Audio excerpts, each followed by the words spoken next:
안녕하세요. 닥통 네이버 지식인 상담의 신홍범입니다. 이 코골이, 수면무호흡증 하면 뚱뚱한 사람들이 떠오르시죠? 뚱뚱하고 배 나오고 목이 짧고 목이 굵고 그런 분들 되게 코골이 수면무호흡증 많습니다. 저도 이제 그런 분들을 참 많이 뵀는데요. 저희 클리닉에서. 근데 요즘은 마르신 편인데도 이 코골이 수면무호흡증이 있고 그래서 오시고 또 생각보다 엄청나게 심한 분들이 있습니다. 깜짝 놀랄 정도로 수면무호흡이 심한 분들이 있어요. 제가 1시간에 50회, 1시간에 70회 가까이 숨을 안 쉬는 분도 봤습니다. 상당히 마르신 편인데요. 근데 이게 어떻게 이제 나타나는 거냐? 일반적으로 이제 우리가 뚱뚱할 때 뚱뚱한 분들이 코골이 수면무호흡이 많아지는 이유는 살이 찌면 기도 조직에 있는 기도 조직 안 부분으로 이 지방이 쌓이면서 기도가 좁아집니다.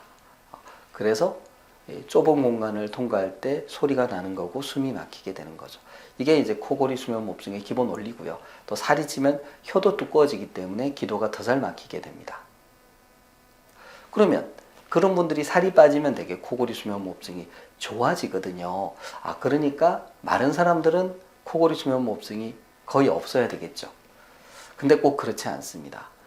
중요한 거는요, 기도가 얼마나 좁으냐라는 거죠.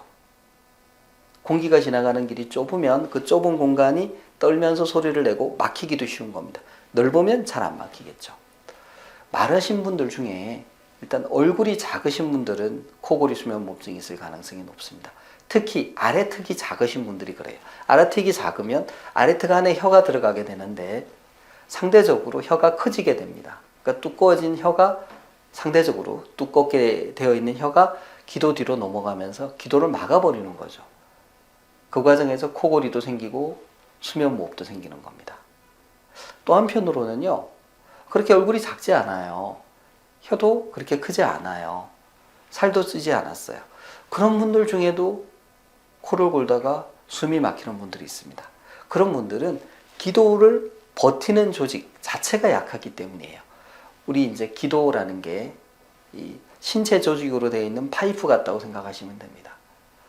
그 조직이 탄성이 떨어지는 거예요. 버티지를 못하고 그냥 찌그러져서 막히는 겁니다. 그러니까 이럴 경우에는 처음에 진료를 할 때 육안으로 봐도 코골이 무호흡이 없을 것 같아요. 근데 환자분들은 이제 그렇게 말씀을 하시죠. 그래서 이제 검사를 해보면 생각보다 코골이 무호흡이 많은 경우가 있습니다. 자, 이런 경우에 이제 어떤 치료를 해야 될까요?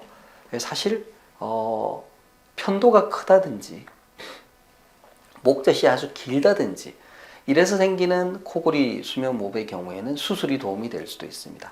근데 방금 말씀드린 것처럼 기도 자체에 버티는 힘이 약해서 막히는 코골이 수면무호흡증은 수술로 제거할 조직이 없어요. 그 자체가 힘이 없는 겁니다. 그러니까 양압기를 이용해서 바람을 불어넣어서 기도를 이제 확보해 줘야 되는 것이죠.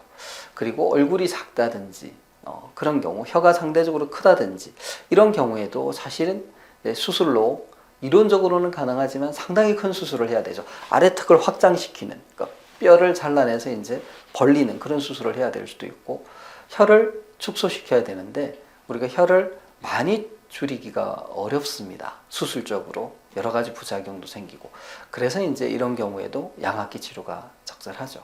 그리고 이제 체중이 늘어서 생긴 코골이 수면무호흡증의 경우에도 일단은 양압기를 이용해서 기도를 확보하고 그 상태에서 이제 체중을 줄여 나가는 것이 가장 좋습니다. 왜냐하면 수면무호흡증이 있는 상태에서는 피곤하고 또 의욕도 떨어지고 해서 낮에 운동을 하기도 힘들고 또 우리 몸에서 살이 찌는 호르몬이 나옵니다. 그래서 자꾸 먹고 싶어요. 그러니까 이제 식사 양을 줄이기도 힘들고 살이 빠지기 더 어려운 환경이 되죠. 그래서 정리하면 마른 사람한테도 코골이 수면무호흡증이 있을 수 있다. 기도에 힘이 없어서 그런 경우가 많다. 양압기 치료가 도움이 된다. 이렇게 정리할 수 있겠습니다. 감사합니다.